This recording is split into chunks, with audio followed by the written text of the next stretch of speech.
Hey everyone! For those of you who are beginner knitters or aspiring knitters, this is the video for you. So we're going to start off with 5mm hooks, and this is a pretty good size for a beginner to start off with. It's not too small or too large to feel clunky in the hand. So this is the type of yarn that you would use with this yarn right here. So I love this yarn. It's a great beginner acrylic yarn. You can see that with this yarn, it says the type of material right here. It's 100% acrylic. It's medium weight, and if you look over to this side, you can see what the recommended hook size is if you were to crochet, or the recommended size if you were to knit. So this is 5mm, it says 5mm, so we're good there. There is 355 yards of this material in this single ball of yarn. So this is a great type of yarn if you're a beginner and you just want to start learning the process, but you don't want to spend a bunch of money on your yarn. And for this, we're going to need only one when starting to cast on. The type of cast on that I recommend for beginners is called a long tail cast on. So you're going to use a long tail at the end, okay? It depends on how many stitches you're going to do. For this, we only need a little bit because we're only going to be casting on 10 stitches. To start, you're going to make a magic ring. So for this, I like to make a peace sign, wrap it around, and notice I'm pinching between my thumb and middle finger, and I'm wrapping the tail end, the side that has the cut off end, that's called the tail. I'm wrapping it around, forming an X, reaching my fingers through the center of the X to grab that tail and pull tight.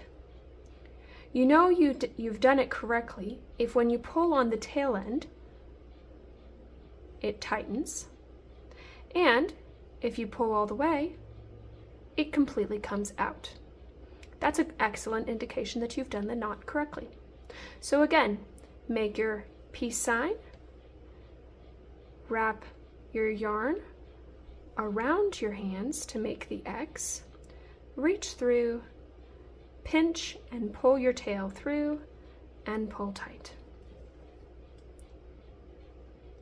And then we're going to slip that on there, and we're going to pull it tight around that. For this type of cast on, long tail cast on method, what you're going to do is you're going to be making your stitches in a very clean fashion using both the tail and your main thread.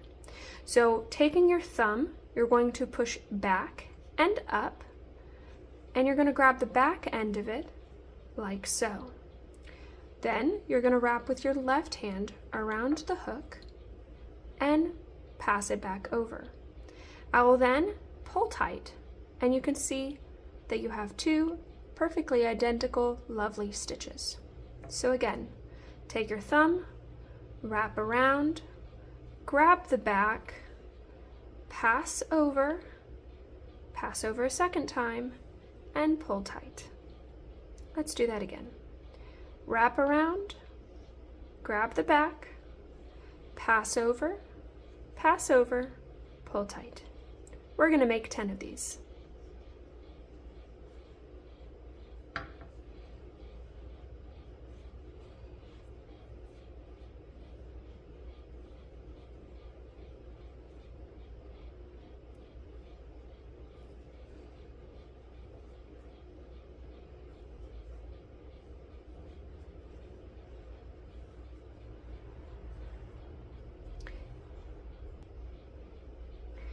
As you can see, I now have 10 stitches.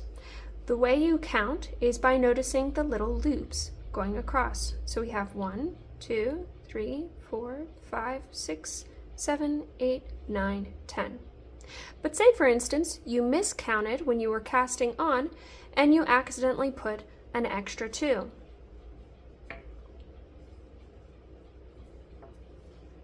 What are you going to do? Well, that's simple. All you're going to do is slide it off to the edge, and those stitches will come completely out. So now I have the correct number of stitches, and if you look at the bottom, you should have a nice clean, tightly wound stitch on the bottom. Now this tail, I'm just going to hold towards the back so it is out of the way, and I'm going to grab my other knitting needle. This will be the first row. For this beginner stitch, we're just going to focus on the knit stitch. That is what most patterns require, and so that's where we'll start. In another video, you'll learn how to do purl and other forms of stitches. Before you start, you'll need to know how to hold your main thread. The reason why this is important is because it helps gauge your tension so that your stitches remain consistent tension across. If you make them too loose or too tight, it can make your stitching look very irregular. So to do this, you're just going to take your thread, you're going to grab your pinky and wrap it around, place your hand face down, and put your pointer finger underneath the thread, like so. Let's do that again.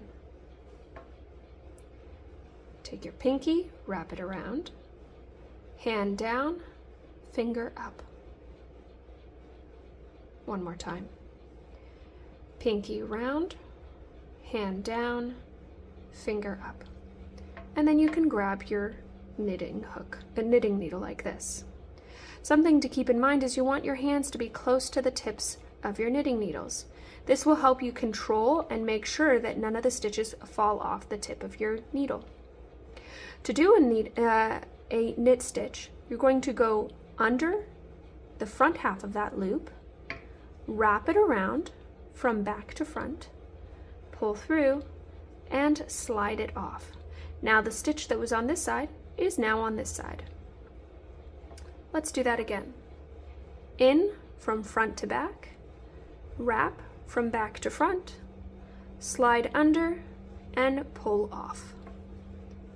In, wrap, out, pull off. Let's keep going. In, wrap, pull under, and pull off. In, wrap, under, and pull off.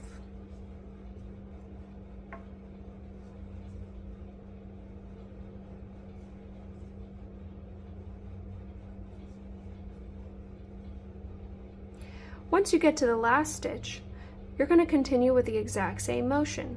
You're going to go under the back half of the loop, wrap around, and pull out.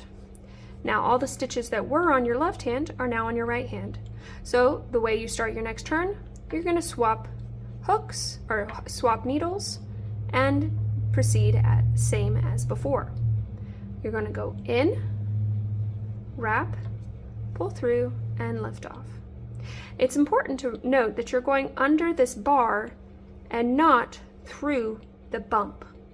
So you're going under the bar, not under the bump. Under the bar, wrap, pull through, and lift off.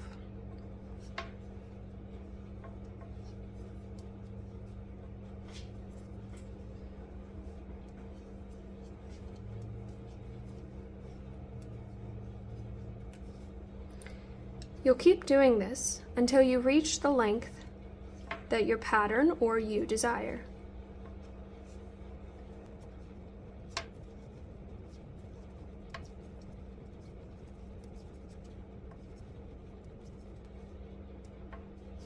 One thing that can happen when you get to the last stitch is that you end up stretching it way too much, and then you end up with a really loose, jaggedy edge.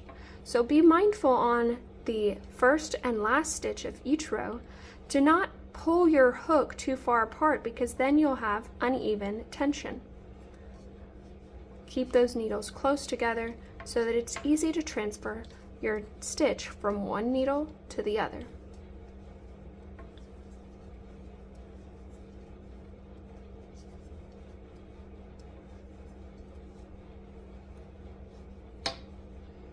you can already see that a pattern is developing. All right, as you can see, I have done a certain number of rows to ensure that I have a square. You can tell if you have a nice square if you bring your bottom corner up to the top and it makes a perfect triangle. This edge matches up. So, how do you count those number of rows? Well, with this pattern, you can see that there is a series of flat sections and then bumpy sections.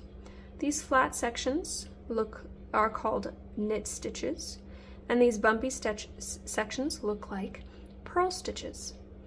So we have 1 row, 2 row, 3 rows, 4, 5, 6, 7, 8, 9, 10, 11, 12, 13, and 14.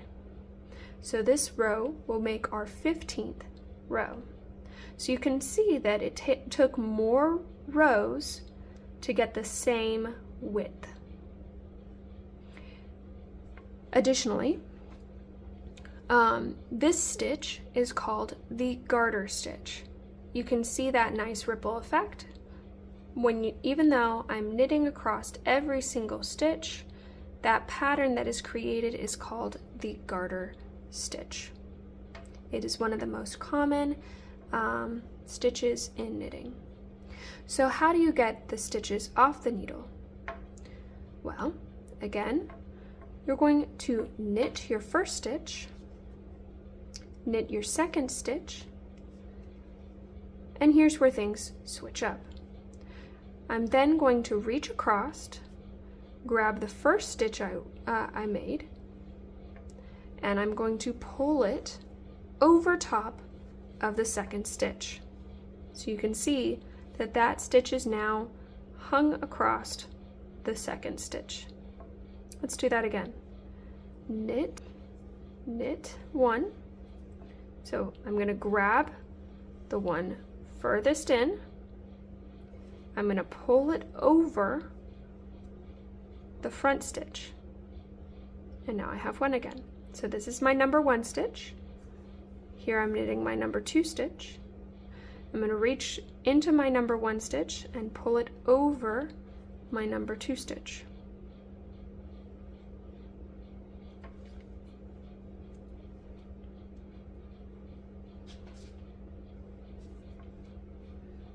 And as you can see, you're getting these nice little V's across the top. It's a nice clean edge. Now, something a lot of people will do subconsciously is they'll tighten up this thread way too much, and then you end up with something that's really shrunk in. It's too tight and it doesn't have the nice stretch that you can see here. So make sure that you don't tighten it more than your regular tension.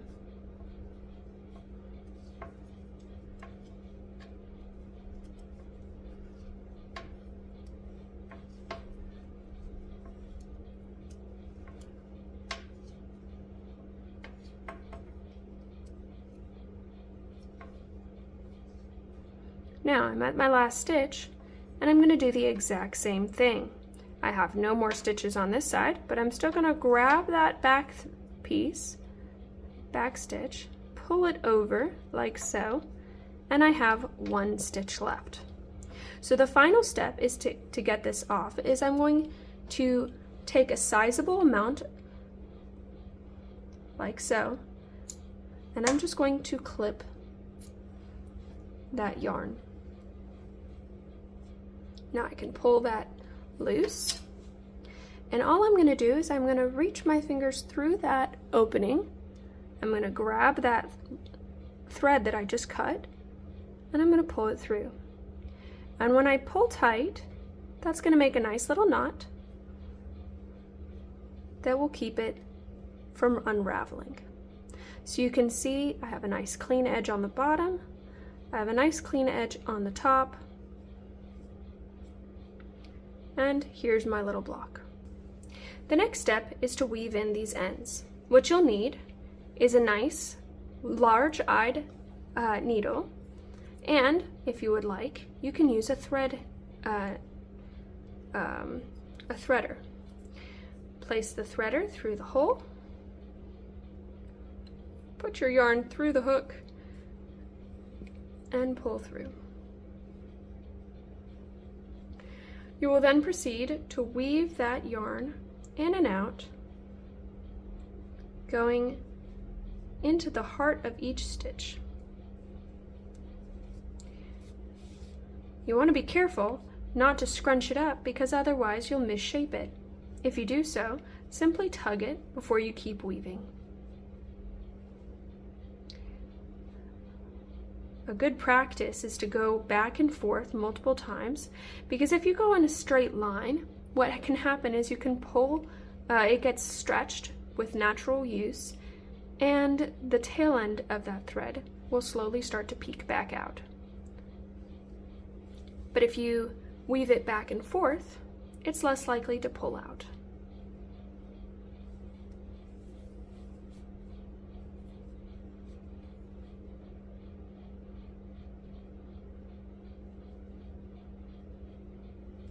Once you've woven in about 3 inches worth,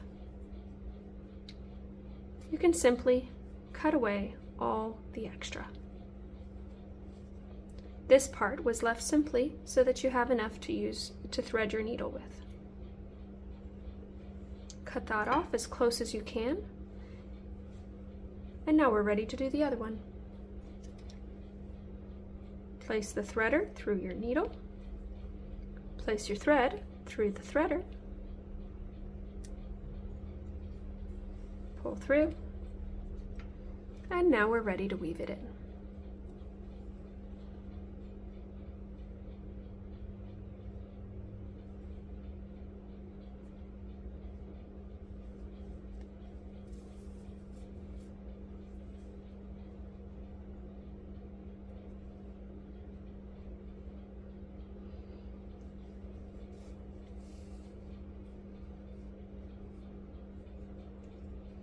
Remember to every now and then pull in every direction to ensure that your stitches aren't getting too tightened through this process.